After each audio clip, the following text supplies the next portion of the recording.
Good morning students, स्वागत आपका Shri Shyam college Bhadra के यूट्यूब चैनल पर। देखिए, हम बात कर रहे हैं बीए सेकेंड ईयर की। बीए सेकेंड ईयर के अंतर्गत हम बात कर रहे थे राजस्थान ज्योग्राफी की, और हमारा जो टॉपिक चल रहा था वो चल रहा था राजस्थान से संबंधित कृषि पर हम बात कर रहे हैं। राजस्थान के अंतर्गत कृषि से संबंधित हमने जो फसलों का प्रारूप और प्रतिरूप देखा था, किस आधार पर खजान के रूप में और व्यापारिक फसलों के रूप में, इस प्रकार से हमने देखा। एक प्रारूप हमने ये देखा रबी, खरीफ और जायद की फसलें, ये भी हमने देखा। आज हम देखने जा रहे हैं एक प्रमुख फसल के बारे में। हम देखेंगे उस फसल का उपयोग क्या है और उस फसल से संबंधित भौगोलिक दृष्टि से और कौन सी आवश्यक दशाएं हैं उनके बारे में, उसके उत्पादन क्षेत्र के बारे में देखेंगे, उसके उत्पादन वितरण के बारे में भी देखेंगे। चलिए हम स्टार्ट कर रहे हैं। प्रमुख फसल ले रही हैं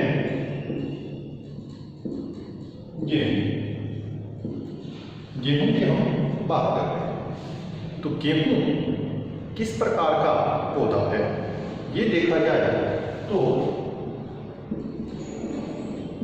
कहने का तात्पर्य है कि किन क्षेत्रों में गेहूं का उत्पादन किया जाता है प्रमुख रूप से। तो ये शीतोष्ण कटिबंधीय जलवायु का पौधा माना है। गेहूं जो है वो शीतोष्ण जलवायु का पौधा है। और विश्व की दृष्टि से देखा जाए तो विश्व में किसी न किसी भाग में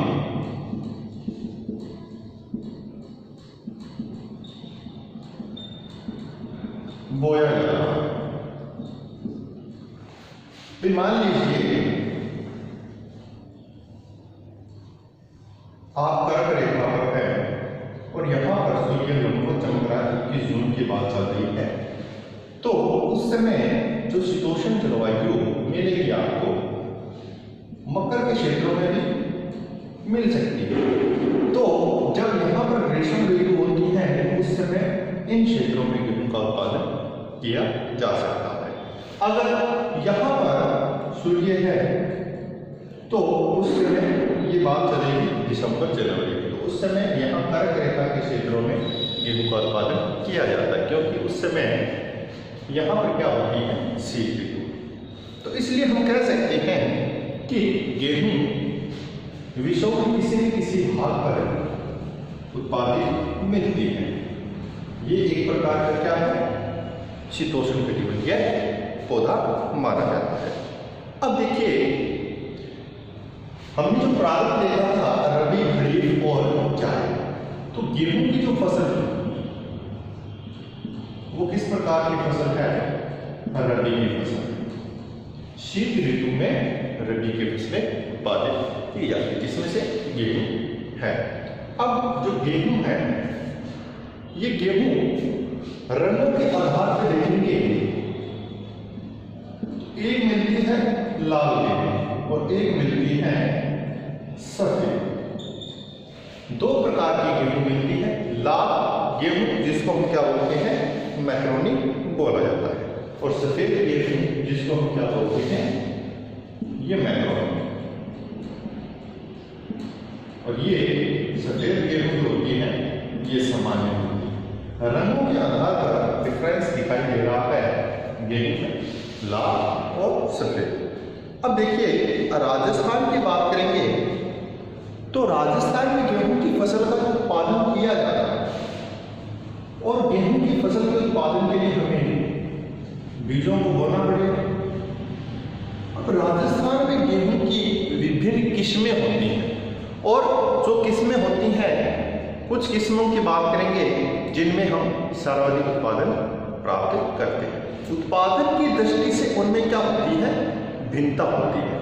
हो सकता है उसमें जो गेहूं का दाना होता है उस दाने में भी अंतर आ जाए, उसके उत्पादन के साथ साथ में उसकी क्वालिटी में भी अंतर आ जाता है। अलग अलग किस्मों का अलग अलग उसमें अंतर पाया जाता है। तो हम किसमें देखेंगे कौन कौन सी है राजस्थान में गेहूं की किस्म।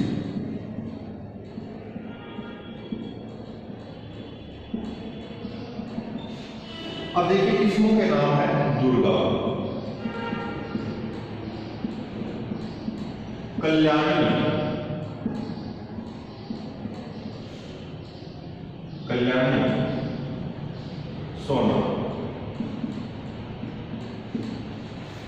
सोना, लिखा, ठीक है। आगे है मंगला, आगे है सरल, आगे है राजस्थान 3077। ये भी क्या है राजस्थान 3077, ये एक किस्म का नाम है गेहूं किस्म के अंदर। ये सारी की सारी क्या है, ये जो मैंने नाम लिए हैं दुर्गापुर, कल्याणी, सोनालिका, मंगला, सरवती, राजस्थान 3077 और पोहे, ये सारे के सारे गेहूं की किस्में हैं जो राजस्थान में बोई जाती है। अब देखिए गेहूं के अंदर बात की जाए तो गेहूं में किस प्रकार के पोषक तत्व होते हैं।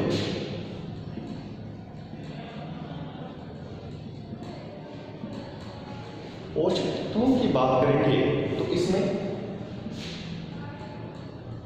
विटामिन भी होता है,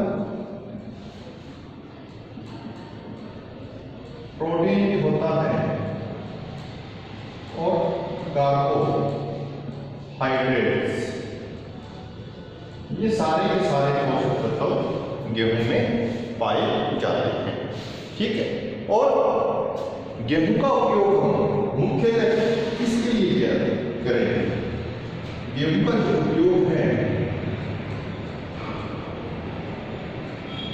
संतुलित भोजन के रूप में किया जाता है। अब हम बात करेंगे, इसी पर बात करेंगे स्पेशली उपयोग पर, कि गेहूं का जो उपयोग है वो उपयोग क्या, उस पर हम चर्चा करते हैं। हमें पता है कि इसका उपयोग संतुलित भोजन के रूप में किया जाता है। साथ साथ में हम देखेंगे कि और भी अन्य प्रोडक्ट में इसका उपयोग होता है।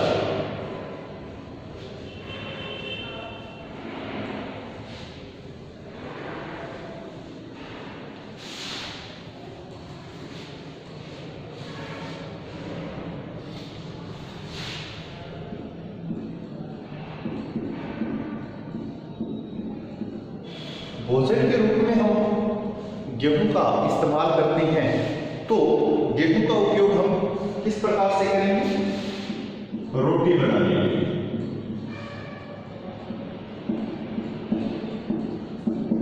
गेहूं का उपयोग किया जाता है। वही हम बात करें बेकरी का सामान होता है,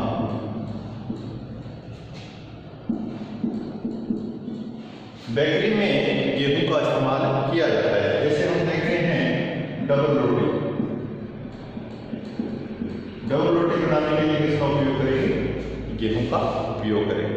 अन्य भी प्रोडक्ट होते हैं बेकरी में, उनमें भी क्या है, गेहूं का उपयोग किया जाता है। फिर हम देखते हैं मैदा बनाने के लिए भी क्या है, किसका उपयोग किया जाता है, गेहूं का प्रयोग किया जाता है। फिर हम देखेंगे सूजी भी किससे बनती है, गेहूं से ही बनती है। ये सारे के सारे क्या है, उपयोग है। अब हम देखते हैं छोटे जो बच्चे होते हैं उन बच्चों के लिए सरल जो आहार होता है, उत्तम आहार होता है इनके लिए, बच्चों के लिए। इस सेरोलिक को बनाने के लिए किसका प्रयोग किया जाता है, किसका उपयोग किया जाता है, गेहूं का उपयोग किया जाता है। अब गेहूं की फसल उत्पादित होने के बाद में शेष जो भाग बचता है तो वो किसके लिए, पशुओं के। गेहूं का जो चारा होता है चारा किसके लिए हम उपयोग में लेते हैं? पशुओं के लिए। तो मतलब ये बहुत सारे कार्यों में उपयोगी है गेहूं की फसल, खाने के लिए और अन्य जो प्रोडक्ट्स हैं उनके लिए। और साथ साथ में हम देखते हैं कि पशुओं के लिए जो चारा है वो चारा भी इस्तेमाल किया जाता है इसके अवशेष भाग। ठीक है, अब देखिए, अब हम बात करेंगे गेहूं की उपज की जो भौगोलिक दशाएं हैं। जो हम गेहूं की फसल उगाते हैं उस समय हमें क्या क्या चीज की आवश्यकता होती है, वो चीज हम देखें।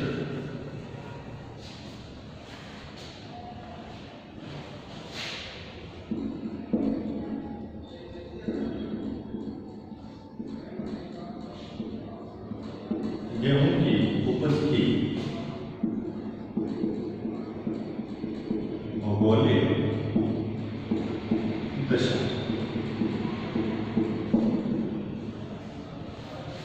भौगोलिक दिशाओं की बात करेंगे तो सर्वप्रथम हम देखेंगे इसके उत्पादन और गुणवत्ता के आधार पर कौन कौन से भौगोलिक दशाएं। और इसमें सर्वप्रथम हम बात करेंगे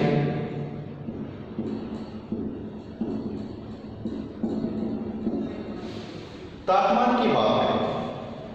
तापमान की बात की जाती है, कहने का तात्पर्य क्या है, जब हम गेहूं की फसल का उत्पादन करते हैं उस समय तापमान कितना होना चाहिए और मध्यवर्ती जो समय होता है, पकने का जो समय होता है, उस समय तापमान कितना होना चाहिए। तीसरी बात करें, जब हम कटाई करते हैं उस समय तापमान कितना होना चाहिए। तो ये जो तापमान है, देखिए जलवायु बहुत सारे कारकों को प्रभावित करती है। मनुष्य को जलवायु प्रभावित करती है या नहीं करती है? बिल्कुल करती है मनुष्य को जलवायु प्रभावित।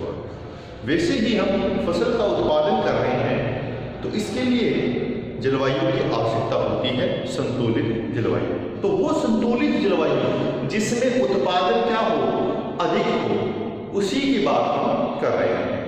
ठीक है, तो तापमान कितना होना चाहिए? स्टार्टिंग की बात करेंगे हम बोते समय।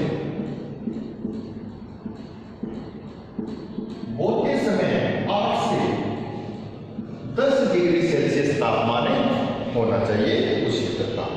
ठीक है, फिर हम देखते हैं कि कुछ समय बाद में जब दाना पकता है, दाना पकते समय, दाने पकते समय कितना तापमान होना चाहिए? 15 से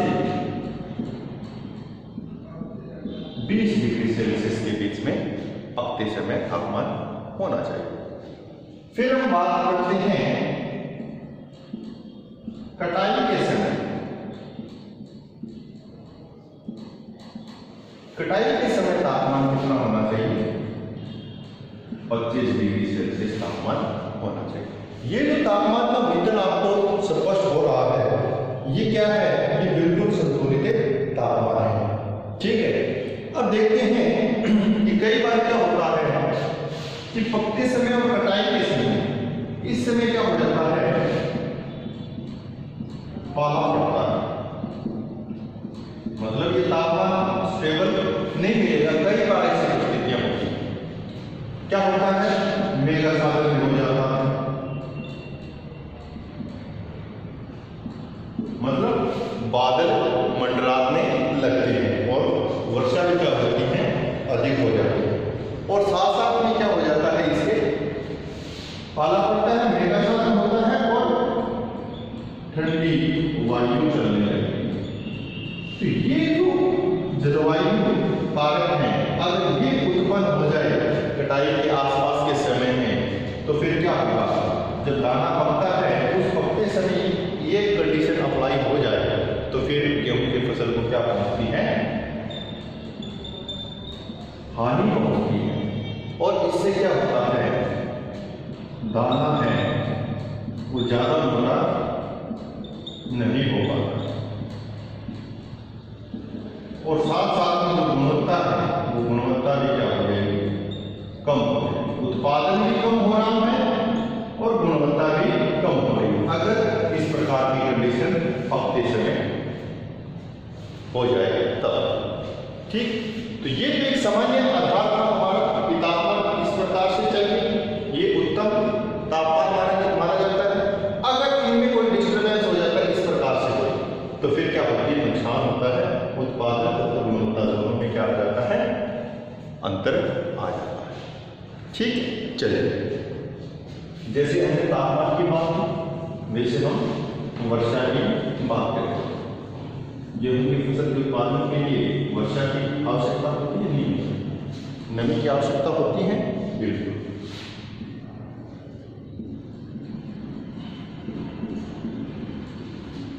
देखिए भारत में, विश्व में, राजस्थान में देखा जाए तो वर्षा का जो वितरण है वो क्या है, असमान है। ठीक है, और गेहूं की फसल के लिए कितनी वर्षा की मात्रा आवश्यक है, सामान्य आकार देखेंगे। कौन सा सामान्य, सामान्य देखेंगे कितनी वर्षा की मात्रा आवश्यक है, संतुलित।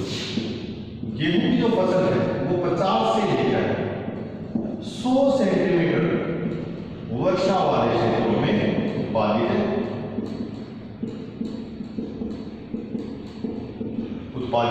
की जाती है। जहां पर 50 सेंटीमीटर से 100 सेंटीमीटर के बीच में वर्षा होती है, वहां पर गेहूं की फसल का उत्पादन किया जाता है। अब आप सोचोगे सर कुछ ऐसे भी क्षेत्र हैं जहां पर 50 से 100 सेंटीमीटर वर्षा नहीं होती है लेकिन फिर भी गेहूं का उत्पादन होता है, तो ये अंतर कैसे? तो देखिए जहां पर ये कंडीशन अप्लाई नहीं होती है वहां पर आपके कहने का मतलब क्या है, कम वर्षा वाले क्षेत्रों में किसका इस्तेमाल करेंगे, सिंचाई। किसका इस्तेमाल करेंगे, सिंचाई के द्वारा क्या करेंगे, गेहूं की फसल को हमें नमी प्रदान करेंगे। और कितने 50 से 100 सेंटीमीटर तक वर्षा तक जो मात्रा होती है उस मात्रा के अकॉर्डिंग हमें फसलों को सिंचित करते हैं। ठीक, ये दोनों क्षेत्रों में बोए जा सकते हैं।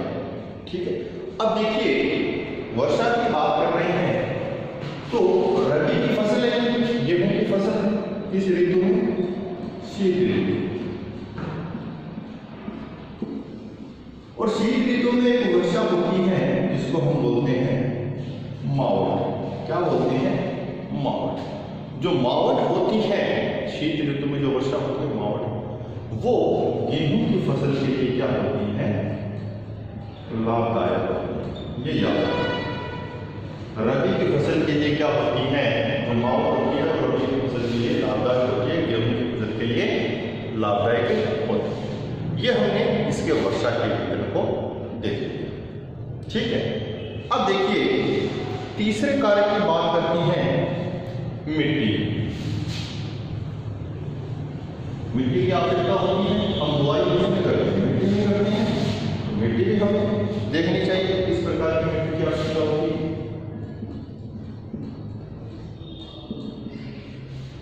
गेहूं की फसल के उत्पादन के लिए जो मिट्टी उपयोग में ली जाती है वो देखिए दोमट हल्की चिकनी मिट्टी। कौन सी मिट्टी होती है, दोमट हल्की चिकनी मिट्टी। वैसे तो क्या है, भिन्न भिन्न प्रकार की मिट्टियों में उत्पादन किया जा सकता है, लेकिन हम एक उत्तम या हम कह सकते हैं गुणवत्तापूर्ण बात करेंगे तो किस प्रकार की मिट्टी की आवश्यकता होती है, दोमट एवं हल्की चिकनी मिट्टी। और ये भी क्या हो, इसमें भी नाइट्रोजन तत्व की अधिकता होनी चाहिए।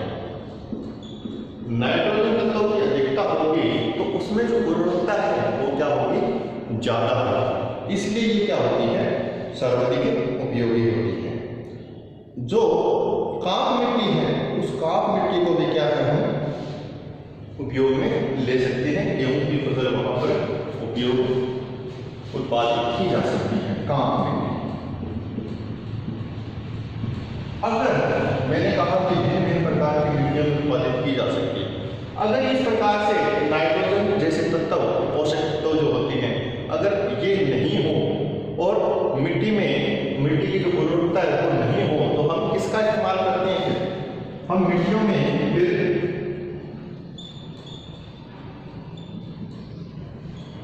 कीटनाशक जो दवाइयां होती हैं उसका इस्तेमाल करते हैं, गोबर खाद का इस्तेमाल करते हैं, यूरिया खाद का इस्तेमाल करते हैं। इससे क्या हो जाती है, ये जो केमिकल्स हैं इनसे क्या हो जाती है, मिट्टी की उर्वरकता बढ़ जाती है और वो उर्वरकता फिर किसको अफेक्ट करती है, इसके उत्पादन। जब मिट्टी की उर्वरकता अधिक होगी तो फसलों का उत्पादन भी क्या होगा, अधिक होगा। इस प्रकार से हमने 3 प्रमुख भौगोलिक दशाएं देखी। आज के लिए इतना ही है, बाकी हम डिस्कस करेंगे नेक्स्ट क्लास में। Thank you very much.